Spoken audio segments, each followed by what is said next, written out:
एक छान बातमी हो, अभ्यासासाठी नवी सुरुवात हो, ज्ञानाची उघडली नवी वाट, विद्यार्थ्यांसाठी सुंदर साथ.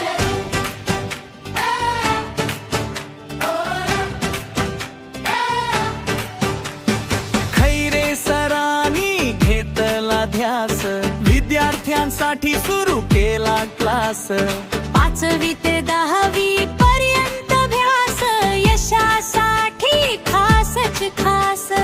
गणित विज्ञान इंग्रजी धडे, समजतील आता अगदी सगळे. डिजिटल बोर्ड स्मार्ट क्लास, शिकायला वाटेल खूपच खास.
ऑफलाईन क्लास, विद्यार्थ्यांसाठी खास.